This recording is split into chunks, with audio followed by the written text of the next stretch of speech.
In the last episode, we have seen a summary of all the invasions happened in Hindustan since AD 712 up to or including the invasion by Portuguese. And in all those invasions, the invaders had two objectives. The first one is to loot the wealth of Hindustan, and the second one is to convert the people of Hindustan to their religion. And the advantage of converting a certain population to a particular religion is that those population or those people who belong or who were forcefully converted to that particular religion initially, since they are terrified, since the methods used for such conversions are very brutal, and since they are very afraid of those people who converted them to this particular religion, they are internally or mentally they are terrified and they will never oppose. It is very difficult that those people will oppose to those who converted them to that particular religion. It is the fear of death or the fear of death of their children which constrain them to accept those new religions. That's the only reason. And as the generations passes, these forcefully imposed doctrines are slowly transmitted to the new generation, and once 3 or 4 generations passes, the new generation will be convinced that what all they have or they had learned from their ancestors are truth. So, based on these fundamentals, I have prepared some questions to share with you for all of us to reflect or to think independently about the fundamentals or the benefits of those two religions which were imported and imposed forcefully over the citizens of Hindustan and making them tamed as animals. Practically, that was what happened, as taming animals for the proper benefit. The Christians always narrate an example of shepherd, a good shepherd. But the question is, do the shepherd keep the sheep for the benefit of the sheep or for the benefit of the shepherd? Unless and until you ask that particular question, the shepherd is always good. But the shepherd keep the sheep, the herd of sheep, for the benefit of the shepherd and not for the sheep. This is a fact. So, with that outlook, with a rational outlook, with independent thinking capacity, instead of being brainwashed and being tamed, each individual has the responsibility and the duty to think with his own brain, not with the brain of someone who has a big beard or someone who has a particular dress or someone who pretends as the representative of who knows of whom. These are all techniques to brainwash and do not permitting you to think independently. So you being people, young people with academic qualifications, at least a basic degree, and having the thinking capacity is for all of us. I have prepared these questions which we have to reflect on independently using our own brain.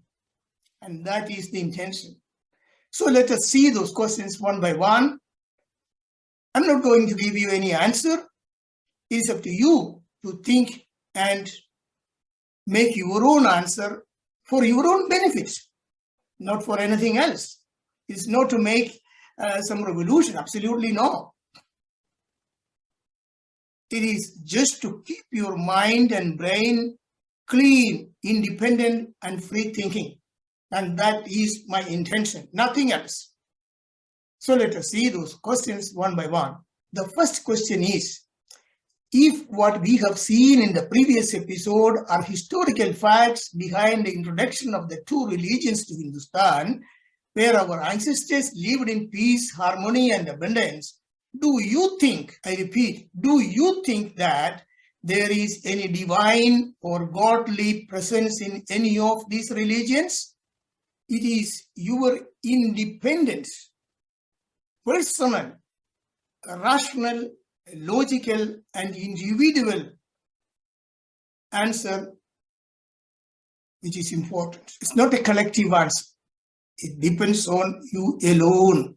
Each of these questions are for you alone. The second question, were our own ancestors Christians or Muslims before AD 712? And when and how the first citizen of Hindustan became a Muslim or a Christian? And the third question, if you believe in creation, if the Muslims were chosen people created in the Arabian desert by Allah, and if the Christians were chosen people created in the same desert by Jehovah, who created the non-chosen people of the rest of the world in earthly paradises? See, both the religions introduced to Hindustan since AD 712 were originated in this geographical area.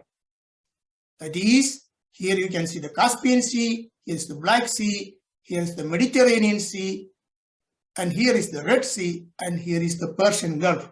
It is in this hot Arabian desert both these religions originated.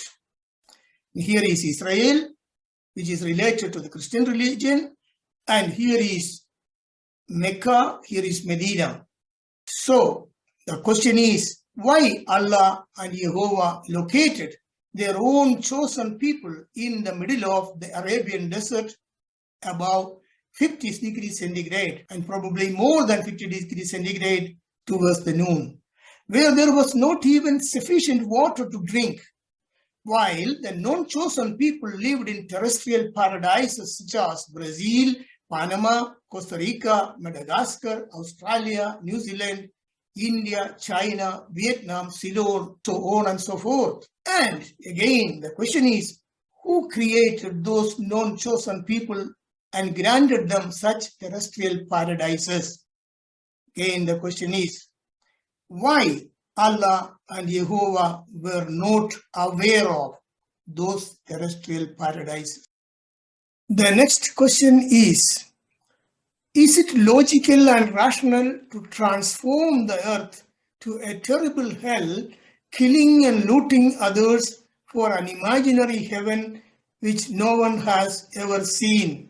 Again, the sixth question, is it right and legitimate that the chosen people of Allah and Jehovah kill others and loot their wealth and properties? The next question, did these religions granted peace and harmony among the people, or had they inseminated hatred among them and catalyzed the emotion to destroy each other? Reflect on these questions, because these are legitimate questions each individual has to ask to himself.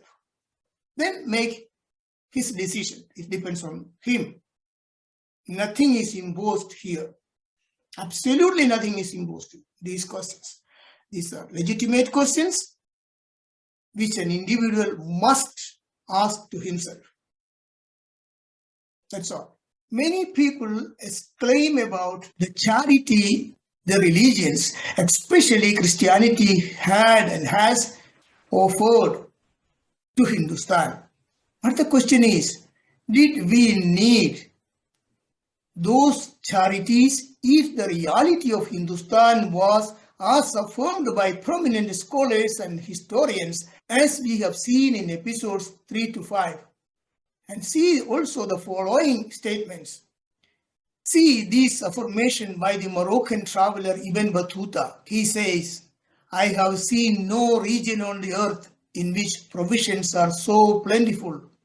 And here is another affirmation by another traveler whose name is Tavernier. He says, even in the smallest villages, rice, flour, butter, milk, beans, and other vegetables, sugar, and sweetmeats can be produced in abundance. And here is another affirmation by Lord Curzon, the British, who was the late Viceroy of India. And he says, powerful empires existed and flourished here in India while the Englishmen were still wandering painted in the woods, and while the British colonies were a wilderness and a jungle. India has left a deeper mark upon the history, the philosophy, and the religion of mankind. Please note these words, the religion of mankind.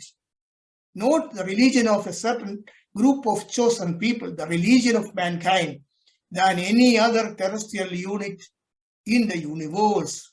So if this was the reality of Hindustan, did we need any charity? Please think and make your own answer. Question number 9. What the root of these religions made of?